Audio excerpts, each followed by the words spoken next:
ರಾಷ್ಟ್ರ ರಾಜಕಾರಣದಲ್ಲಿ ಕನ್ನಡಿಗರ ಪರವಾದ ಗಟ್ಟಿ ಧ್ವನಿಯೊಂದರ ಕೊರತೆ ಎದುರಾಗಲಿದೆಯಾ? ತಮ್ಮದೇ ಗತ್ತು ಗಮ್ಮತ್ತಿನಿಂದ ಕನ್ನಡದ ಅಸ್ಮಿತೆಯ ಪರ ಬದುಕಿನುದ್ದಕ್ಕೂ ಹೋರಾಡಿದಂತಹ ದೇವೇಗೌಡರು ರಾಜ್ಯಸಭೆಯನ್ನು ಪ್ರವೇಶಿಸುವುದಕ್ಕೆ ನಿರಾಕರಿಸಿದ್ದಾರೆ. ಈ ಮೂಲಕ 6.5 ದಶಕಗಳ ಅವಿರತ ಸಕ್ರಿಯ ರಾಜಕೀಯದಿಂದ ದೊಡ್ಡಗೌಡರು ಬ್ರೇಕ್ ಪಡೀತಾ ಇದ್ದಾರೆ.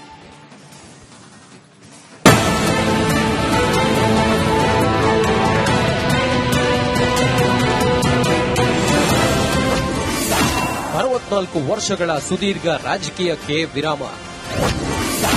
ರಾಜಕಾರಣದ ಪ್ರಾತಿನಿಧ್ಯಕ್ಕೆ ದೇವೇಗೌಡರ ತೆರೆ. ಎಸ್ ವೀಕ್ಷಕರೇ, ದೇಶದ ರಾಜಕೀಯ ಇತಿಹಾಸದಲ್ಲೇ ಅತ್ಯಂತ ಸುದೀರ್ಘ ಅವಧಿಯ ಸಕ್ರಿಯ ರಾಜಕಾರಣಿ ಅಂದರೆ ಅದು ನಮ್ಮ ಹೆಮ್ಮೆಯ ಕನ್ನಡಿಗ ಎಚ್.ಡಿ. ದೇವೇಗೌಡರದ್ದು. ಒಂದಲ್ಲ ಎರಡಲ್ಲ 6.5 ದಶಕಗಳ ರಾಜಕೀಯದ ಹೆಜ್ಜೆ ಗುರುತು 10 ಹಲವು ಮೊದಲುಗಳಿಗೆ ಸಾಕ್ಷಿಯಾಗಿದ್ದು ಸುಳ್ಳಲ್ಲ.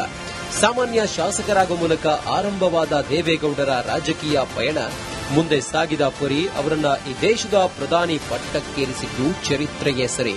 ಹೀಗೆ ಸೋಲು ಗೆಲುವುಗಳು ಏನೇ ಇರಲಿ, ಆದರೆ ಸಕ್ರಿಯ ರಾಜಕಾರಣದ ಅವಿಭಾಜ್ಯವೇ ಆಗಿ ಮೆರೆದವರು ದೊಡ್ಡಗೌಡರು.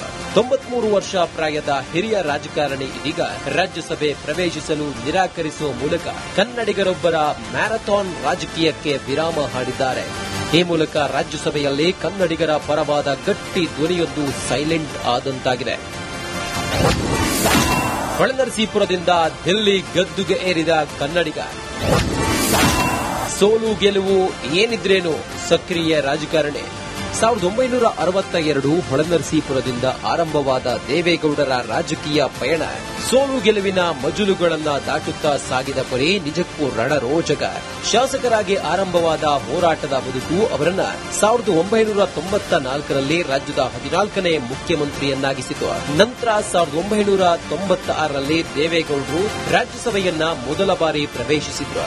ಇದೇ ವೇಳೆ ನಡೆದ ಕ್ಷಿಪ್ರ ರಾಜಕೀಯ ಬೆಳವಣಿಗೆ ಕನ್ನಡಿಗರೊಬ್ಬರನ್ನ ದೇಶದ ಅತ್ಯುನ್ನತ ಪ್ರಧಾನಿ ಹುದ್ದೆಯನ್ನ ಅಲಂಕರಿಸುವಂತೆ ಮಾಡಿತು. ಈ ಪಯಣದಲ್ಲಿ 1999ರಲ್ಲಿ ಹಾಸನದಿಂದ ಲೋಕಸಭೆಗೆ ಸ್ಪರ್ಧಿಸಿ ಸೋಲನ್ನ ಅನುಭವಿಸಿದ್ರು.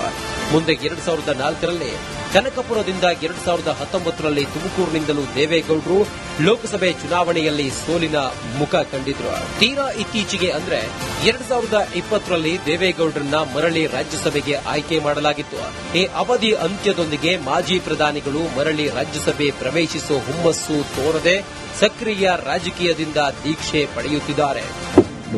ಸರ್, ಈಗ ರಾಜ್ಯಸಭೆಗೆ speaking about politics. I have come only for the cause of reformers.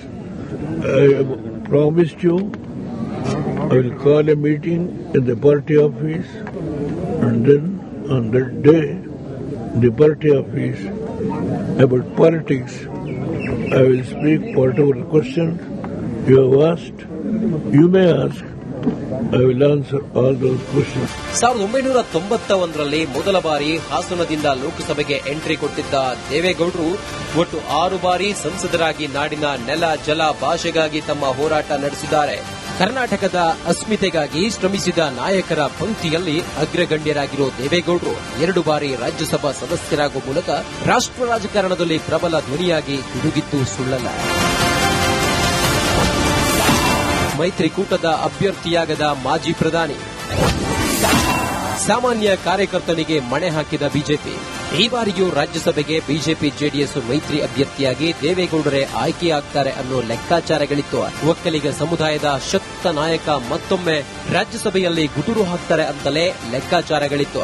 ಆದರೆ ಮೈತ್ರಿ ಅಭ್ಯರ್ಥಿಯಾಗದೆ ಈ ಬಾರಿ ಬಿಜೆಪಿ ಸಾಮಾನ್ಯ ಕಾರ್ಯಕರ್ತನೊಬ್ಬನನ್ನ ಕಣಕ್ಕಿಳಿಸಿದೆ. ಈ ಮೂಲಕ ದೇವೇಗೌಡರ 6.5 ದಶಕಗಳ ನಿರಂತರ ಹೋರಾಟದ ರಾಜಕೀಯ ಬದುಕಿಗೆ ಅಲ್ಪ ವಿರಾಮ ಬಿದ್ದಂತಾಗಿದೆ. Bureau report, Republic Kannada.